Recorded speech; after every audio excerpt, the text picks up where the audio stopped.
Well, hello. I hope you've had a good day. I'm just getting ready for tomorrow, actually. Nothing better than a nice loaf of fresh bread. First thing in the smell of the freshly baked loaf as you wake up. But hey, who would have ever thought that we'd be worried about a shortage of this stuff?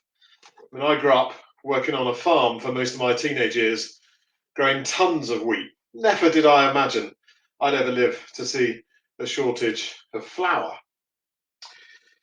Give us this day our daily bread is the next line in the Lord's Prayer that we're exploring together. And I've not really ever thought much about daily bread. I mean, it comes in all different shapes and sizes, doesn't it? All kinds of different names for rolls or baps or stotties or whatever you call them. There's a PhD there somewhere for someone, the names of bread in different parts of the UK. But I've never really had to worry about whether I'd have any. I mean, sure, I might have run out and have to nip to the shops, but it would always be there, wouldn't it? We're so removed normally from having the things that we need that we don't stop much to think about it. We worry more about the things we don't have and want to acquire, constantly grasping and trying to get hold of stuff. Well, one of the things that lockdown's forced us to do, perhaps, is to reflect a little bit more on that grasping, on those things that we take for granted, and perhaps to be a little bit more grateful for the simpler things in life, for the small mercies which normally we take for granted. With a bit more time on our hands, for those of us who aren't busy as key workers, in that time we've been able to pause, to reflect, and to give thanks a little more for those simple blessings in life.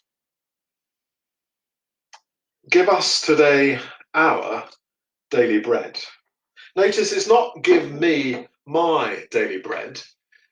No, as at the beginning, our Father, this is about us together. Give us today our daily bread. And as we receive all of the simple things in life, all of the complicated things in life, as we're perhaps being schooled in gratitude, so perhaps we're also being invited to explore generosity. That's a hallmark of the Christian life, actually. Generosity, to share freely what we have, to give abundantly all that we've received abundantly. Our bread, received as a gift. The call then is to take, to give thanks, to break, and to share. And that takes us deep into the heart of the story, which is at the heart of our Christian life together.